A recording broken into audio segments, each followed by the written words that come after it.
Bonsoir à tous. Allez, ce soir, on va vous emmener à la fois au théâtre, au cinéma et même dans un spectacle chorégraphié. Il y aura de la musique, Miles Davis et plein d'autres, de l'émotion, une petite fille, de la passion, des cris, des pleurs et des acteurs et des actrices exceptionnels. Ça se passe au Varia depuis quelques jours et pour vous donner envie, face à moi, Réhab Méal et Pablo Antoine 9 mars qui sont les invités de LCR ce soir.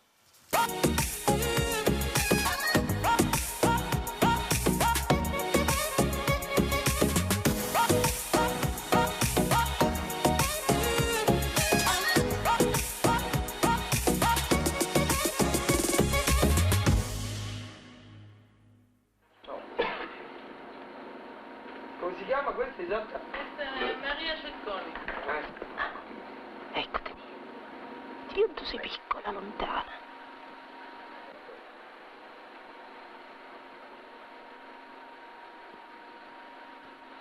Ma che fai? Mo spegni i candeli, è vero.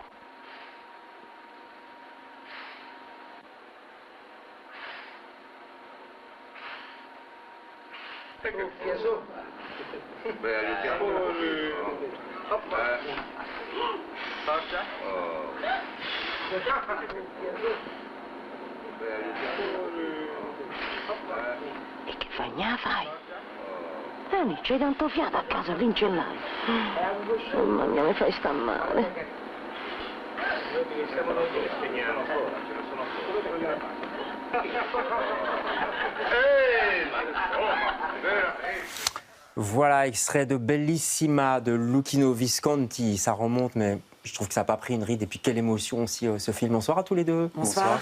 On va parler de Bellissima. Ça, c'est les origines. C'est un petit peu les origines de ce spectacle. C'est Salvatore Calcagno et vous qui avez coécrit le spectacle. Vous avez même gardé le titre. C'était Oui. par respect pour l'auteur ou Oui, par respect à l'étincelle de départ, Ouais. donc, et plus précisément au traitement original qui a été écrit par Zavattini, qui a eu l'idée originale de ce film et qui après l'a soumis à Visconti, et qui était très juste pour l'adaptation théâtrale parce qu'il y avait autant une dimension néo-réaliste que des mouvements opératiques, et qui est vraiment le trait de caractère des mises en scène de Salvatore Calcagno aussi. C'est magnifique, je vous invite vraiment à aller le voir. Il y a moyen, quand on va sur Internet, de le retrouver. Est-ce que, justement, je me demandais, Anna Magnani tout de même, est-ce que vous êtes inspiré, vous avez regardé ce film, etc., pour construire votre personnage, Réhab? Alors, je l'avais vu il y a assez longtemps. Ouais. Et non, je ne l'ai pas revu pour construire mon personnage. Puisque l'idée, c'était vraiment de s'inspirer du spectacle, mais pas de... De quitter un peu, enfin... Ouais. Par contre, je me suis inspirée beaucoup des femmes de ma famille. Moi, je suis d'origine marocaine. Ouais. Et cette façon de passer du rire aux larmes, d'être très intense, de vivre les émotions assez intensément.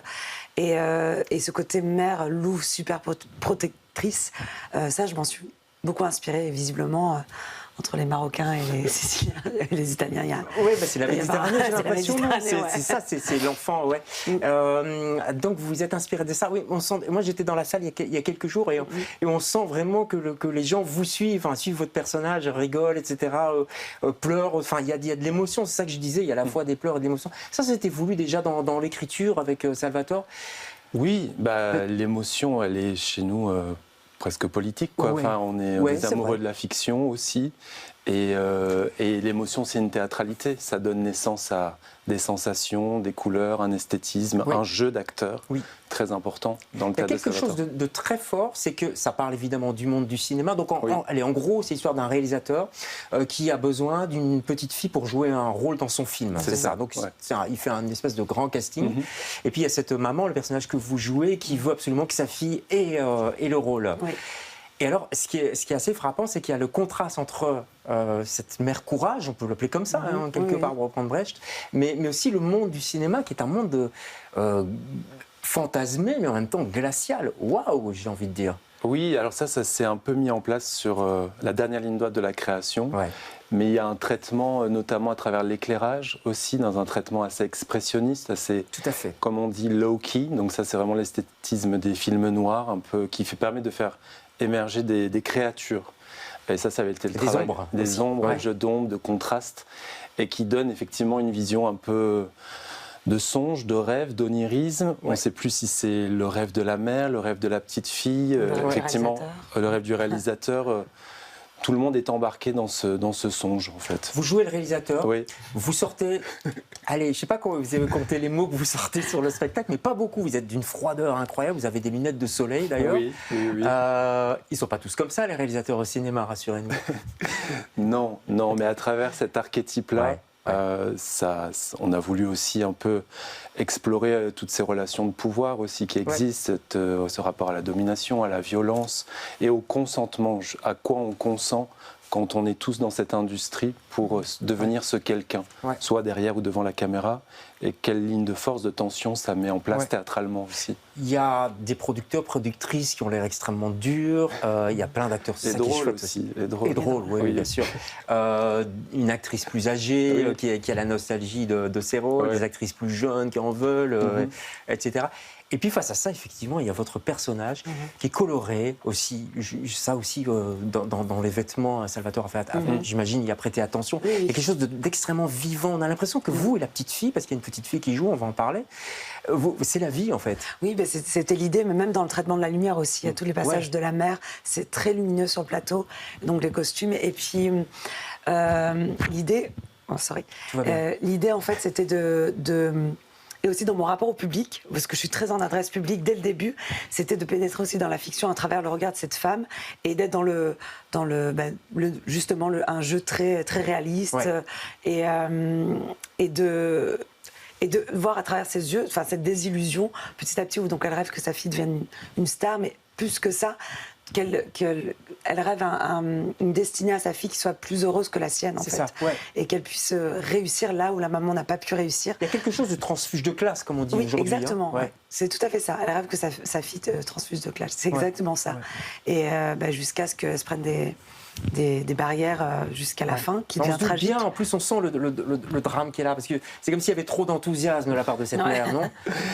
Il y a un enthousiasme, je crois que chaque parent a envie que son enfant réussissent, deviennent ce quelqu'un qui le parent n'a pas été. C'est typique aussi de notre époque, parce que Visconti il a fait ça à un moment donné, quand le cinéma italien fonctionnait, enfin je veux dire c'était the cinéma en Europe, mais aujourd'hui aussi on voit bien qu'Instagram, etc., les émissions de télé, il y a énormément de parents qui poussent leurs enfants.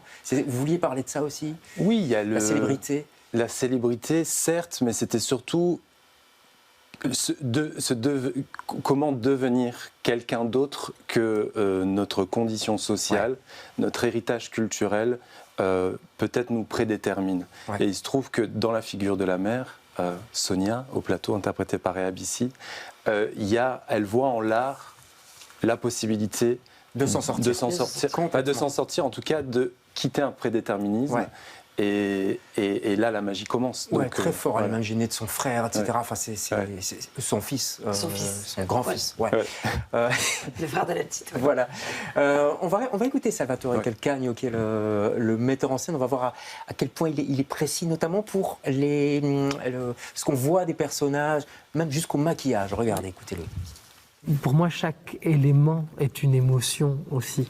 Le choix d'un maquillage, le choix d'un rouge à lèvres, ce sont des détails en tout cas qui, moi, en tant que spectateur et du coup en tant que metteur en scène, m'obsèdent en quelque sorte parce que je peux poser mon regard pendant plusieurs minutes sur la couleur d'un rouge à lèvres ou le choix d'un motif qui raconte énormément et qui vient camper des figures et des personnages de manière aussi immédiate. Voilà, on voit à quel point il y a une précision aussi dans la mise en scène de Salvatore. Vous avez répété pendant longtemps, comment ça s'est passé? Je sais pas qui. Alors, en fait, ce projet est né à travers différentes résidences de recherche pendant la période Covid, ce qu'on a appelé une jachère plutôt productive, en fait. Et puis après, il y a eu la mise en production, donc au total, ça fait à peu près 1 an et demi, 2 ans ça remonte, autour alors, du sujet, avec plusieurs participants et participantes qui se retrouvent aussi notamment dans la distribution aujourd'hui. Énormément d'acteurs, ça fait du bien. Je disais ça avant l'émission, mais ça fait du bien de voir beaucoup d'acteurs. Il y a un esprit de troupe, j'ai l'impression, Réa. Enfin, il y a quelque chose là. Ah oui, il a l'air de bien choisir, je trouve. C'est pas que les comédiens, mais même dans l'équipe artistique, dans la création lumière, son. Et c'est ce que je trouve fabuleux, on est très très différentes. En tout cas sur le plateau, les acteurs, on a des jeux, des façons de vraiment totalement différents. Mais malgré ça, il y a quand même une cohésion de groupe. Et ça, c'est très agréable. Je crois que ça vient aussi de Salvatore. C'est quelqu'un de très exigeant et à la fois très bienveillant. Et ça, en tant qu'interprète, c'est... Ça se sent. C'est important de bien se sentir en plateau avec oui, les de se sentir autres. en confiance, oui. Ouais. C'est très, très important pour pouvoir justement explorer, aller dans des endroits qu'on n'aurait pas imaginés. Ouais, ça donne des ailes, quelque part. Ah, je vois votre sourire. Je sens que c'est... Je pense que c'est confirmé. En tout cas, moi, je suis Ça a bien ravie fonctionné. d'interpréter ce rôle. C'est un beau cadeau qu'il m'a fait. Ouais, c'est un beau cadeau que vous nous faites aussi. Tous, toute l'équipe, toute la troupe qu'on salue. On va pas les citer tous, il y en a plein, il faut les voir. Et puis je l'ai dit, il y a aussi une petite fille qui joue le rôle de la petite. Et je crois que c'est une tournante. On va en parler dans un prochain Monde des Arts. Salvatore viendra parler des enfants au théâtre parce que c'est toute une discussion aussi. Très rapidement, il nous reste peu de temps. Coup de cœur, c'est un roman. Prononcez l'auteur vous-même parce que Odur Ava Olafsdottir. Voilà. Le roman s'appelle Eden, c'est aux éditions Zelma. Ouais. Je raconte un peu vite fait l'histoire. Très brièvement, pourquoi vous aimez? Allez-y. Mais parce qu'en fait, c'est un livre qui questionne la beauté du monde aujourd'hui à travers le personnage de cette traductrice qui décide de corriger son empreinte carbone en achetant un terrain, en plantant des arbres. Elle rencontre un jeune réfugié et de là, le questionnement s'ouvre. Voilà. Waouh, ça donne envie. Ouais. C'est chez Zulma. Merci pour ce coup Merci. de cœur. Le vôtre, c'est Afida Zizi, une peintre marocaine, moi je ne connaissais pas. Qui fait de l'art naïf, une peintre du sud du Maroc et qui reproduit des scènes de vie de femmes du quotidien. Et c'est très coloré. Et je trouve que ça ressemble bien à ce qu'est le Maroc, mais surtout, moi qui aime beaucoup l'art contemporain, c'est la première fois que je vois une artiste d'origine marocaine et à la fois, ça me donne plus cette impression d'ailleurs qu'avec d'autres artistes qui sont d'autres origines et c'est pour ça que j'aime d'autant plus cet artiste. Bon, on ira voir sur internet. Afida Zizi, c'est facile à retenir. Bellissima, allez-y, hein, c'est au Varia, c'est jusque vendredi. Si vous êtes en Wallonie, vous allez tourner à Mons, au Manège, Namur. Liège, Namur, un peu partout. Ça s'appelle Bellissima, c'est facile à retenir et c'est un super spectacle. Merci à tous les deux, merci. Pour votre talent. Merci. Et nous, on se retrouve demain avec d'autres invités. Bonsoir. Merci.